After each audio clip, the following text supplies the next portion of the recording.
My name is Robin Pyatt Bellamy.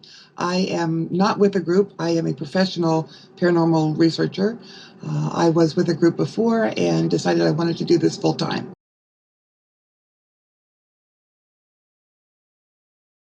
I've been actively investigating since about 2001. I've always been some kind of a historical researcher, but I started applying that to the unknown about 2001. I've always been kind of a believer. I grew up in West Virginia, where that's the culture. A lot of superstition, a lot of ghosts and things like that. But I'm also a genealogist, and I was looking for something to do after I had my baby that didn't involve, working a real job. And I got involved with a group that was looking for someone to do historical research. And that's when I started applying my history knowledge to unnatural things like ghosts and other kinds of things like UFOs. And I really was fascinated by how well the two fields work together. I have lots of stories, but I have two favorites. One is a tour that we did of Waverly Hills in Kentucky, and everybody loves Waverly Hills. It's like the holy grail of ghost research. We took a group of journalists there to promote a TV show that was going to start airing in Canada. And while we were there were so many things that happened. We experienced some kind of a shadow thing kind of walk through us. We walked into a room and our names were on the wall already, which was very unnerving. And we set up a laser grid and filmed something that we couldn't see with our naked eye moving through the lasers that bent the laser, which told me that whatever this is has mass. And that kind of led me in a more scientific approach. But my other story is out of Point Pleasant, West Virginia. I was staying at the Lowe Hotel and speaking at the Mothman Festival. And after the end of the long day, I went up to my room and there was somebody there. It was a man, middle-aged man dressed in a riverboat captain uniform.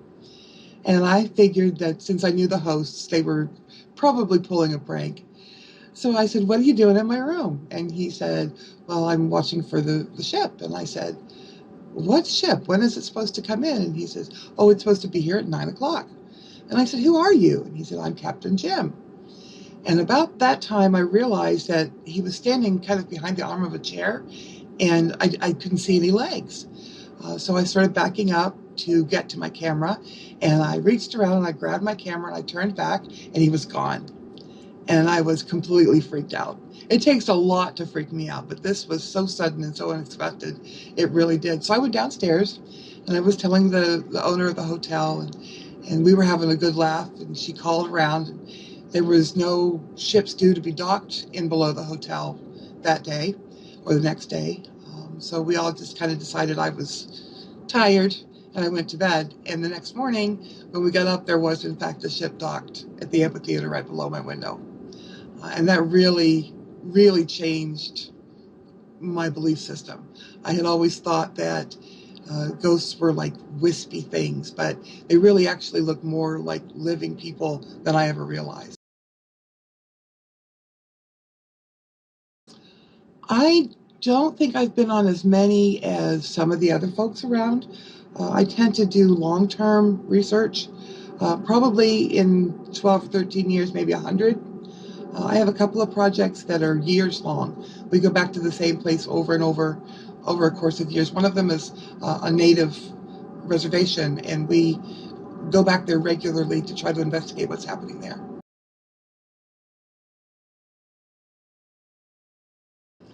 I'm not a big tech person. I think your best equipment is a pencil and paper. What you see and experience is certainly the most important evidence. I do use analog film and 35 millimeter film, because if you use digital, the minute you upload it, it is automatically changed. It may not show anything all that drastically different, but you'll never be able to say that this is the original image. If you capture something on a 35 millimeter camera, you've got the negative forever. You've always got the original just as you captured it. And the same with the old high 8 film. You've always got that, and you never tape over it. Always use a new fresh film. So I'm kind of old school in that regard.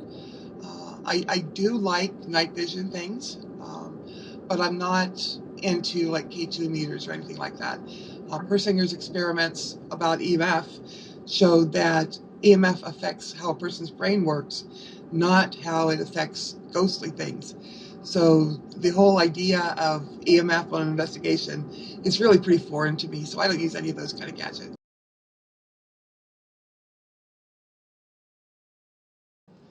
For me personally, the greatest part of an investigation is when I'm able to identify who the ghost probably is.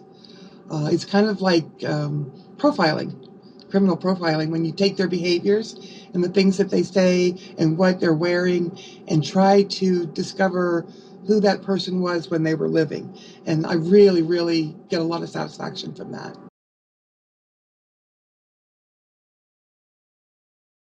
I'm never afraid of the ghosts themselves. I have fallen over a tricycle once during an investigation. I have been in bat guano, which can be very dangerous. It's very poisonous. I would advise everybody to use masks and gloves and have a first aid kit, because sometimes we're in positions where we'll get a spider bite or inhale mold or something like that. And in that regard, I think it can be dangerous, but there's never been any good evidence that anybody was injured by a supernatural being or scratched or bitten or anything like that. That's pretty much in the movies.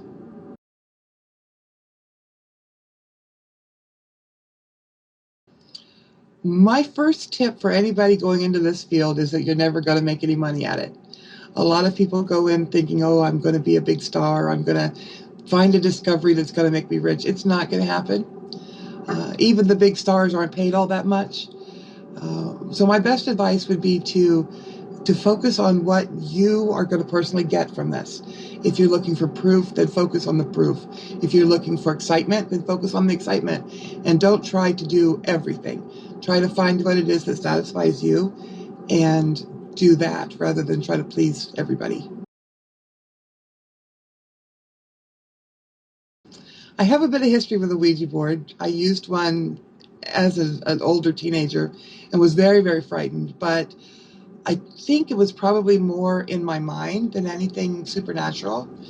I don't use those kinds of devices, like even divining rods or pendulums, in my investigative research, because there's no solid foundation of how that works.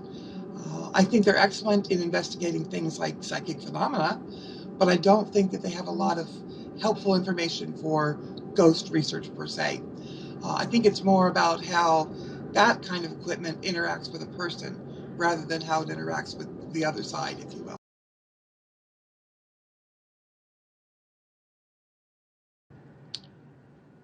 I have a little bit of a weird thing that I'm going to say that, given what I just said, isn't going to make a lot of sense. But I like the Ghost Radar, the old iPhone app. Not so much because I can prove it works, but because it's always given interesting results. I have taken it kind of on a whim just to see what would happen on several investigations, and the feedback that we get from the application has been right on the money. And I can't explain that. It's fascinating to me how that particular piece of equipment can be used in an investigation. I don't usually cite it as any kind of a source on what I discovered, but I do enjoy using it. Other than that, it's all about the cameras and the voice recorders, capturing the experience as closely as I can.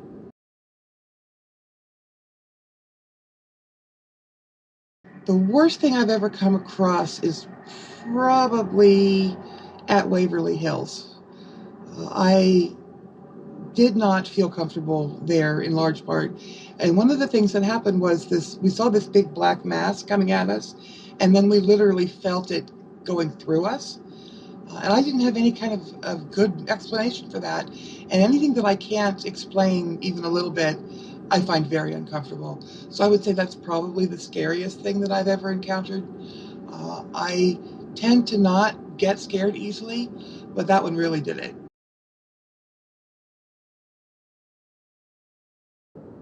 I think ghosts exist because they can. Certainly, when I go, I'm going to try to come back and make sure everybody that I care about is okay. If there's unfinished business, I think they want to come back and do that. I think it is a choice. I don't think that I don't think their spirit gets stuck in another realm or anything like that. I think with all the scientific experimentation done with time travel and the speed of light and sound.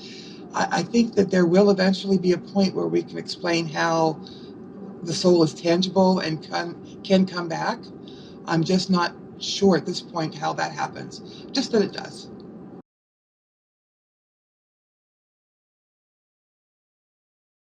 I've never been a non-believer. I consider myself to still be a skeptic. The real definition of skepticism is when you can be swayed by either side of a good argument. And I like to think that that's where I am, right in the middle.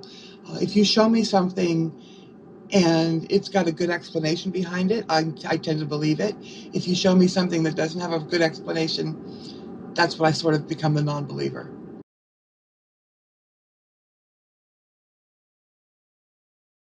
I have a couple of projects coming up immediately. One is the 14th of March. I'm in the Gift of Life Expo in Columbus, Ohio, and then in Cleveland, Ohio at the end of March. Most of what I do involves traveling for conferences throughout the eastern United States and in Ontario. I have a never-ending book. It's called Xenoforensics that explains how to use forensic methodology to investigate the paranormal. And I hope to eventually finish that. So I have a pretty full schedule coming up in the next few months.